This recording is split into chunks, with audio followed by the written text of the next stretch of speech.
Good evening everyone. My name is Sanu Kumar Ram. Today we are learn about a very interesting topic called economics, मतलब अर्थशास्त्र। आज हम लोग इस video के जरिए समझेंगे कि अर्थशास्त्र क्या है, अर्थशास्त्र के जरिए क्या किया जाता है, इसमें क्या पढ़ा जाता है, इन्हीं के बारे में हम लोग जानेंगे।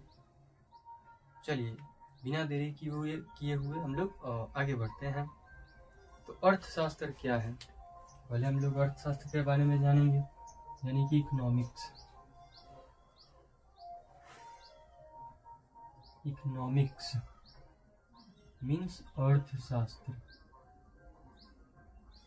अर्थशास्त्र अर्थशास्त्र क्या है? तो हम लोग ऐसा समझते हैं कि जो अर्थशास्त्र होता है, अर्थशास्त्र में जो हम लोग संसाधनों का बेहतर तरीके से आवंटन करना सीखते हैं, उसको बेहतर तरीके से उपयोग करना सीखते हैं। एक उत्पादक जो है पूंजी और जो श्रम का उपयोग करके अधिक से अधिक लाभ कमाना चाहता है।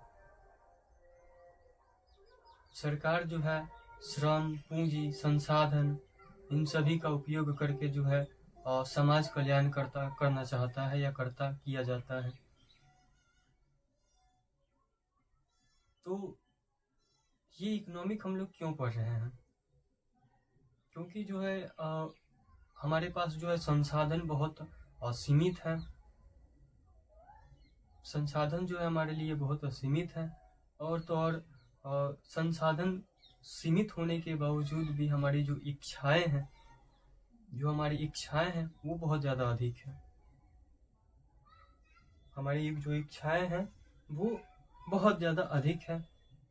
तो अर्थशास्त्र यह बताता है कि हमारा जो संसाधन है सीमित होने के बावजूद हमको इस संसाधनों को किस तरह से उपयोग करना चाहिए ताकि ज़्यादा से ज़्यादा लाभ प्राप्त हो, कम संसाधनों में भी अधिक से अधिक लाभ प्राप्त हो।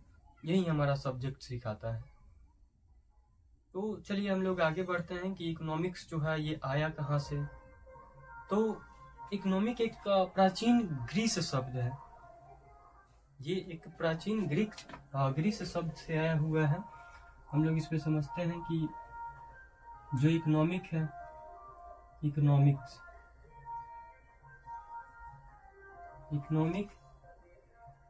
एक प्राचीन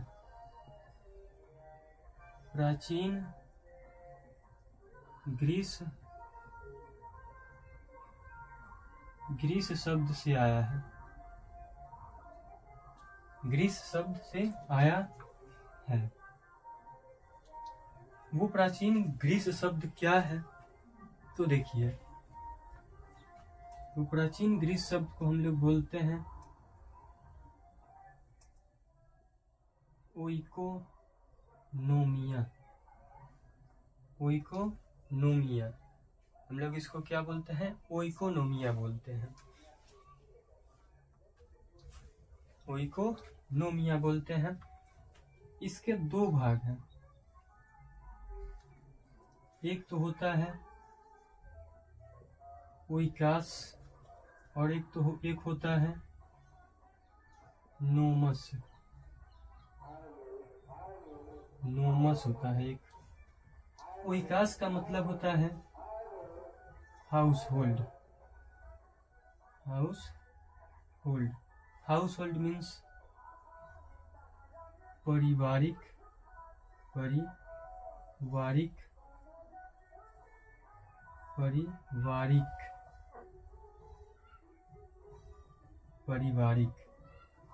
या इसको आप बोल सकते हैं परिवार।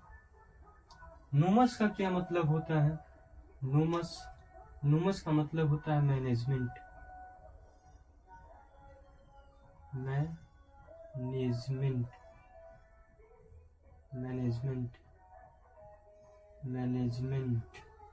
यानी कि प्रबंधन।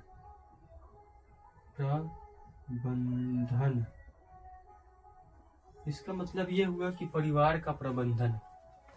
ये इकोनॉमिक्स जो है शब्द आया हुआ है ओइकोनोमिया से, जो कि एक प्राचीन जो ग्रीस शब्द है वहां से आया हुआ है। जिसमें ओइकस मतलब कि ओइकास जो होता है उसका मतलब होता है हाउस होल्ड। वैसे ही इसका दूसरा जो पार्ट है वो नोमस होता है, जिसका मतलब होता है मैनेजमेंट यानी कि प्रबंधन। इसका मतलब क्या कि परिवार का प्रबंधन, परिवार का प्रबंधन। तो ये छोटा मोटा जो है ये इकोनॉमिक का बेसिक सा जो छोटा सा एक कॉन्सेप्ट है, जिसको आप लोग थोड़ा सा इसको लिख लीजिएगा। तो हम लोग आगे बढ़ते हैं, इसके बारे में थोड़ा सा और जानेंगे। तो अर्थशास्त्र दो तरीके के होते हैं, अर्थशास्त्र दो तरीके के होते हैं।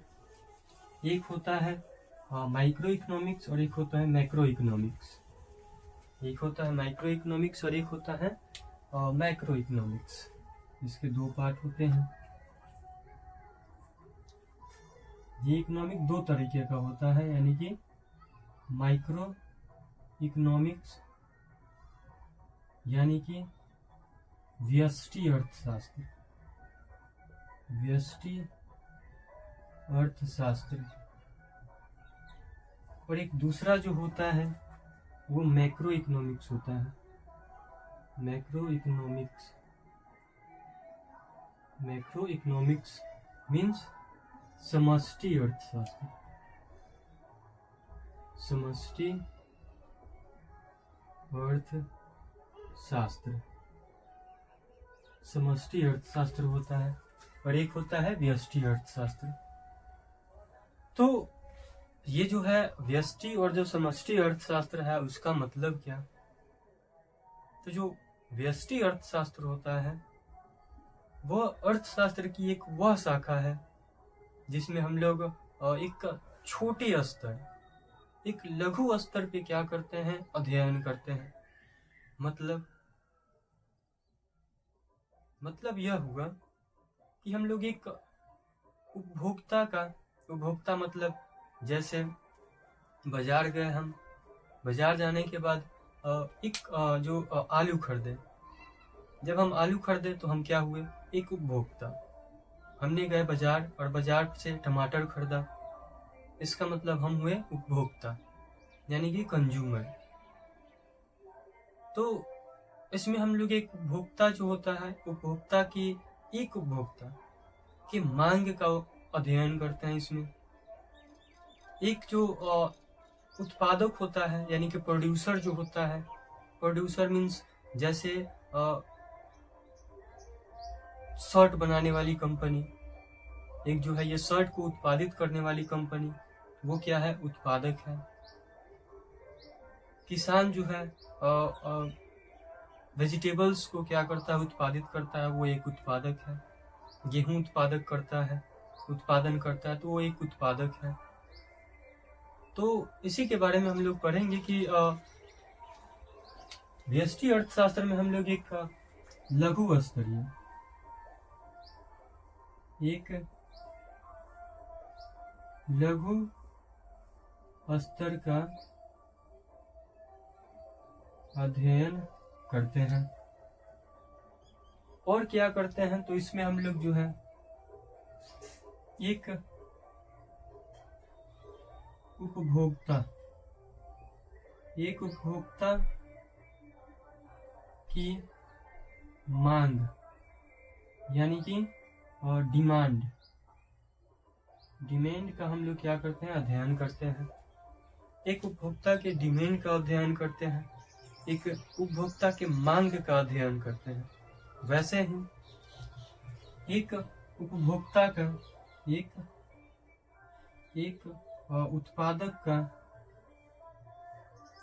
एक उत्पादक के आपूर्ति, एक उपभोक्ता की आपूर्ति यानी कि सप्लाई का अध्ययन करते हैं। एक उपभोक्ता के सप्लाई का अध्ययन करते हैं। एक लघु स्तरीय, जब एक लघु स्तर पे क्या करते हैं हम लोग, जब अध्ययन करते हैं, इसका मतलब होता है वो माइक्रो इकोनॉमिक्स का अध्ययन हम लोग कर रहे हैं। इसमें एक उत्पादक के मांग, एक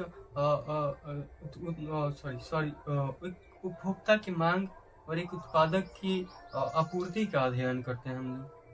वैसे ही बात करें मैक्रो इकोनॉमिक्स क्या है, माइक्रो तो हम कुछ समझ लिए, वैसे ही जो मैक्रो है वो क्या है। तो मैक्रो में हम लोग क्या करते हैं, मैक्रो में एक व्यापक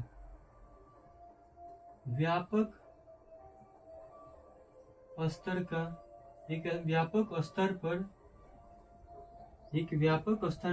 पर अध्ययन करते हैं, एक बड़े पैमाने पर अध्ययन करते हैं इसमें। जैसे हमारे देश में संपूर्ण जितने भी उपभोक्ता हैं, यानी कि जो प्रोड्यूसर हैं, जो उत्पादित करते हैं वस्तुएं और सेवाओं का उत्पादित करते हैं, या जितने भी हमारे देश में या कहीं भी जो उपभोक्ता हैं, जो कंज्यूमर हैं, वो सभी कंज्यूमर की डिमांड का इसमें अध्ययन करते हैं। तो इसमें करते क्या है हम लोग, तो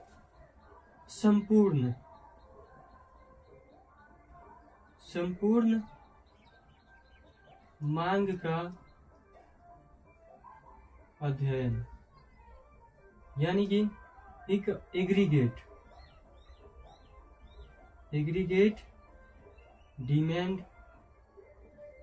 डिमांड यानी कि एडी, इसका अध्ययन करते हैं हम। वैसे ही इसमें हम लोग संपूर्ण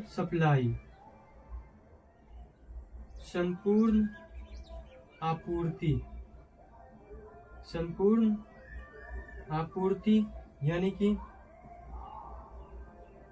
एग्रीगेट सप्लाई का अध्ययन करते हैं। इसमें एग्रीगेट सप्लाई मतलब कि संपूर्ण जो आपूर्ति है उसका अध्ययन करते हैं। इसको शॉर्ट में हम लोग एएस भी लिखते हैं, एग्रीगेट सप्लाई को। वैसा ही एग्रीगेट जो डिमांड है उसको हम लोग एडी से भी सूचित करते हैं। और किस चीज का उपयोग करते हैं हम लोग इसमें, किस चीज का अध्ययन करते हैं, तो राष्ट्रीय जो आय है, नेशनल इनकम, राष्ट्रीय आय, पॉवर्टी, गरीबी का अध्ययन करते हैं। और इसमें हम लोग जो जीडीपी है, देश का जो जीडीपी है, सकल घरेलू जो उत्पाद है, ग्रॉस डोमेस्टिक प्रोडक्ट जो है, ग्रॉस डोमेस्टिक प्रोडक्ट, इसका अध्ययन करते हैं। इसमें जो बेरोजगारी है, अनएम्प्लॉयमेंट, उसके बारे में हम लोग जो है मैक्रो इकोनॉमिक्स मतलब समष्टि अर्थशास्त्र में हम लोग इसका अध्ययन करते हैं। तो ये छोटा सा जो इन्फॉर्मेशन है इसके बारे में थोड़ा सा लिख लीजिएगा, थोड़ा सा हट जाता है, वीडियो पॉज करके आप लिख लीजिएगा। तो आगे बढ़ते हैं हम लोग। तो इसमें हम लोग जो है माइक्रो इकोनॉमिक्स से ही शुरू करेंगे और मैक्रो जो है बाद में थोड़ा सा इसको पढ़ेंगे, मगर अभी हम लोग जो है माइक्रो इकोनॉमिक के बारे में ही पढ़ेंगे, जो एक बहुत ही इंटरेस्टिंग कॉन्सेप्ट है जिसका नाम है उपभोक्ता व्यवहार, कंज्यूमर बिहेवियर है उसका नाम। और उस चैप्टर को जो हम लोग इस वीडियो के माध्यम से उसी को हम लोग पढ़ेंगे, और जिसका नाम है उपभोक्ता व्यवहार यानी कि कंज्यूमर बिहेवियर। तो चलिए उसको हम लोग शुरू करते हैं। उपभोक्ता व्यवहार के बारे में हम लोग इस वीडियो के माध्यम से समझेंगे कि यह क्या है।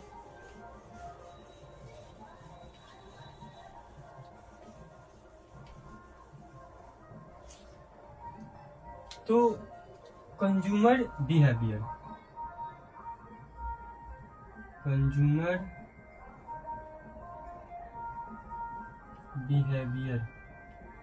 यानी कि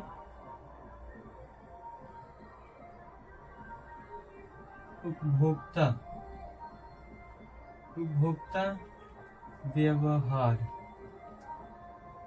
व्यवहार। इसमें एक समझने वाली बात है कि उपभोक्ता किसे बोलते हैं। कंज्यूमर हम लोग किसे बोलते हैं, कंज्यूमर क्या है, किसे बोलेंगे हम कंज्यूमर, उपभोक्ता किसे बोलेंगे। तो उपभोक्ता के बारे में हम लोग जानते हैं कि उपभोक्ता क्या है। कंज्यूमर, कंज्यूमर यानी कि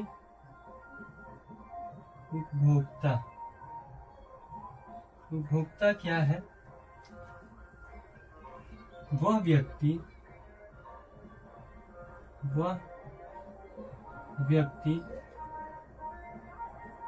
जो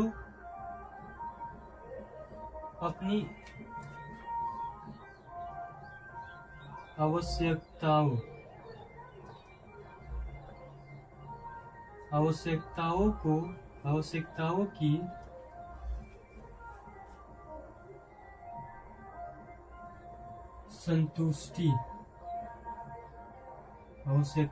की संतुष्टि के लिए, अपनी आवश्यकताओं की संतुष्टि के लिए